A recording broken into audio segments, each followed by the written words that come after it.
Say, for the sake of argument, you're a liberal journalist in the year 2016 of the Common Era. Your beat is covering the Republican primaries. A lot of people are vying for the presidential nomination, and so it falls to you to attend and write up their debates. Part of your job is deciphering conservative euphemisms. When the subject of illegal immigration comes up, for instance, you'll have to explain to your audience that the idea of protecting American jobs from undocumented workers is Republican double talk for hating Mexicans. No one is tightening security at the US-Canada border, no one is pulling over white Europeans to check their visas, and undocumented workers contribute a massive amount to the economy while taxpayers don't have to cover Social Security, unemployment, or Medicare for them. Protecting jobs has always been used to paper over racism. So you're sitting there watching the debate, these factoids at the ready, when one of the candidates says he wants to tighten the borders because Mexico is sending us rapists and thieves.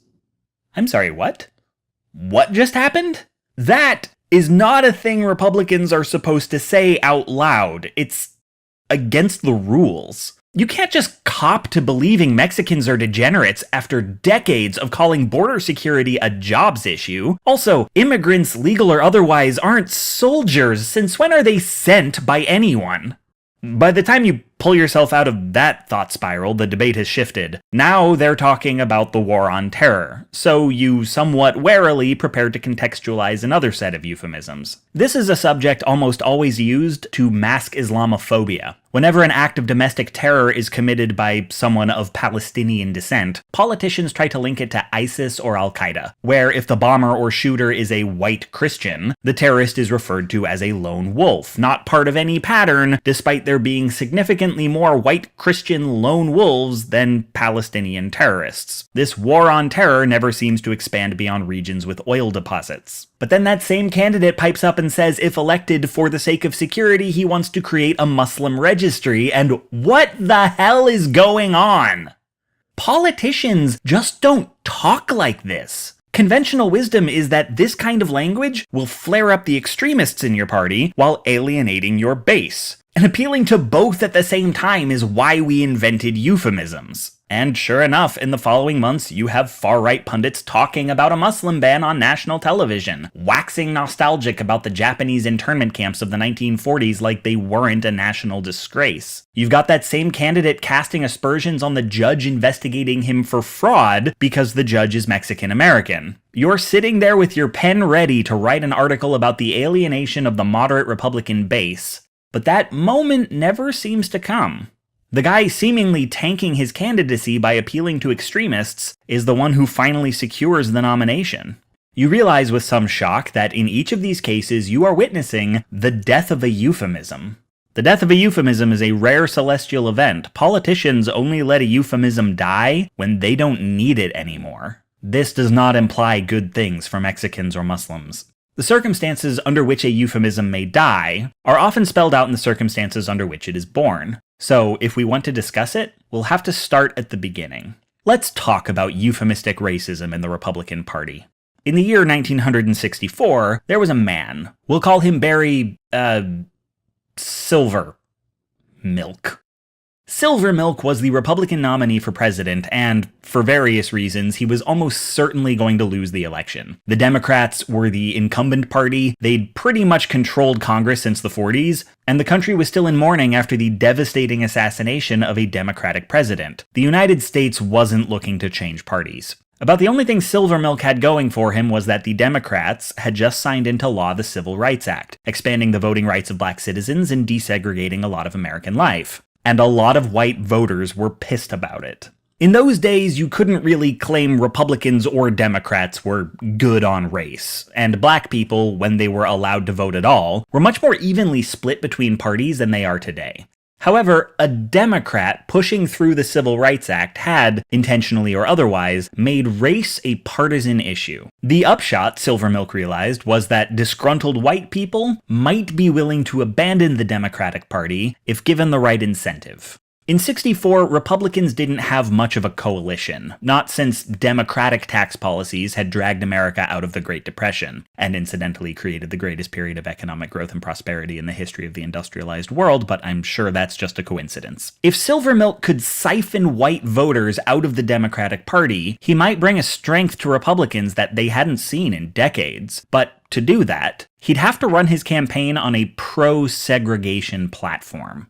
Now, white racists have a complicated relationship to their own racism. They seemingly want the impossible. They want segregation without appearing to be segregationists, racist policy without the social repercussions. Possibly, they don't even want to admit their racism to themselves. So Silvermilk would need a framing that allowed the blithely racist, the overtly racist, and the non-racist to unite under a single banner. For this purpose, Silvermilk landed on the long-enduring euphemism, states' rights.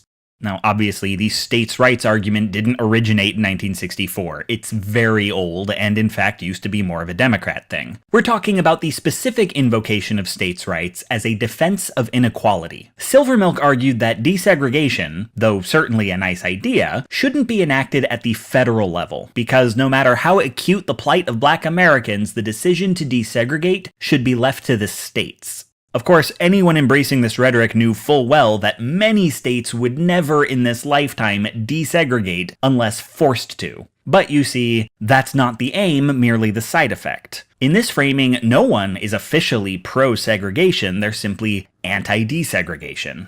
This brokered a compromise between the reactionaries and the centrists in the United States. It allowed moderate Republicans some deniability about what direction their party was headed, and it allowed the Silvermilk campaign to secure the votes of white racists without having to publicly embrace them. Now, in spite of all of this, Silvermilk, as predicted, lost the election in a landslide. But it would be wrong to take that as a rejection of what he tried. This was the beginning of the modern Republican Party. This is where the Deep South, formerly a lock for the Democrats, first voted for the party of Lincoln. This is where white flight from the Democratic Party began, and why today we see white people, particularly white men, are the only demographic that consistently votes Republican. Silvermilk's rhetoric was foundational to bringing Republicans back to power in the 80s, finally breaking the Democrats' hold over the House of Representatives. Some will argue that Silvermilk did sincerely believe in states' rights, and that rebuilding the Republican Party by appealing to white racists was not his intent. And if you believe that, perhaps I can interest you in a very promising real estate venture in Florida. But regardless of what you believe about his intentions, that is how states' rights has been used as a cudgel in service of bigotry.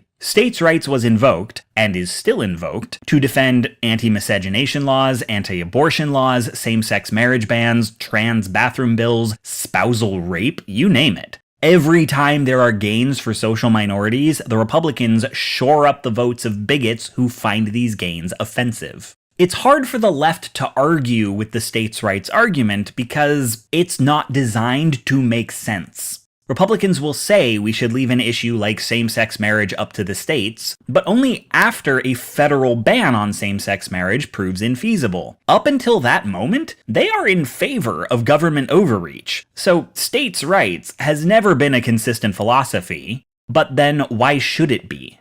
It's a euphemism. Its sole purpose is bringing an extreme ideology into mainstream politics.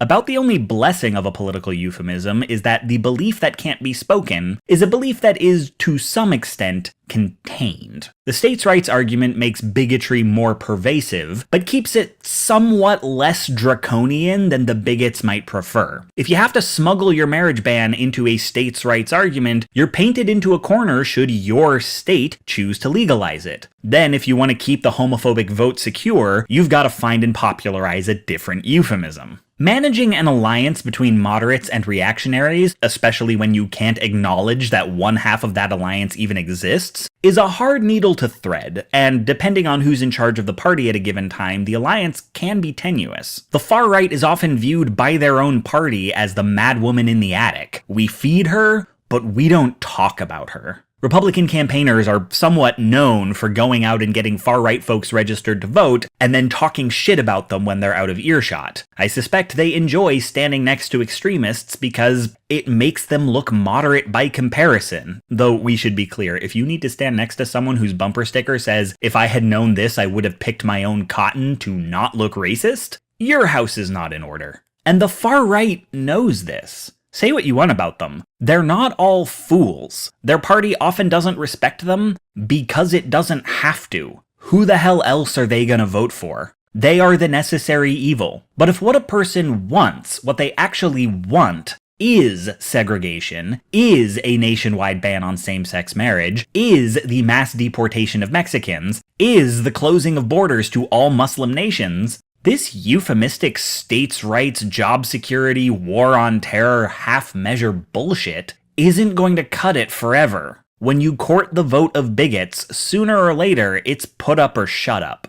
I don't say this to generate sympathy for them. None of these are desires worth having, and no nation calling itself a democracy should ever represent them, not even as watered-down euphemisms. But to bring us back to the recent past, I say this because in 2016, it had been a long time since these people felt that any party had truly represented them. And this is why a candidate who doesn't say protecting jobs, he says Mexicans are rapists, who doesn't say war on terror, he says Muslim registry, appeals to them. He says, in so many words, the Islamophobes, the racists, the sexists, the segregationists, they are my base. I will not appeal to moderates and treat them as the necessary evil. I will speak to them directly, without euphemism, because honestly, I don't know how euphemisms work. These are my people, and they are the ones the Republican Party should embrace with open arms.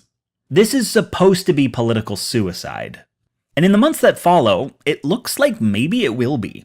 All the other journalists are writing this up as a fluke and an embarrassment. Him securing the nomination has doomed the Republican Party. The moderates will never elect him. Not only will he fail, he will lay bare the ugly truth about his entire party. He lags in the polls. Republican lawmakers disavow him. The Republican National Committee revokes their endorsement. Statisticians say not only will he lose in the swing states, but some Republican strongholds might vote Democrat for the first time in 40 years. They suspect he could drag Republicans in the House and Senate down with him. Democratic control of all three branches of government. His loss will be as sweeping as Silvermilk's in '64, and the ensuing Republican realignment will be as dramatic.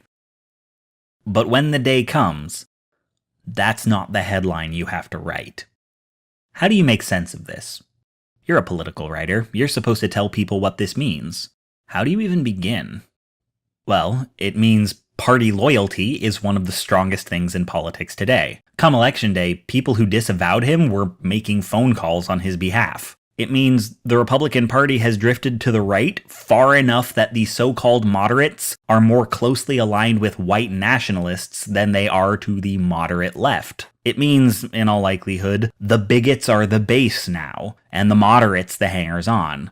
Politicians can be as racist as they want because who the hell else are Republicans gonna vote for? That's not the realignment you were expecting. Now, there's no saying how long this state of affairs will last. One election doesn't mean the center-right and the far-right know how to build a coalition. Maybe a year or two from now, when this guy's passed a little legislation, the moderates will have buyer's remorse, the extremists will feel their guy was more blunt talk than he was action, everything will be worse, and no one will be happy. But that's not much comfort, because it tells you almost nothing about how the next election will go. At this point, anything could happen.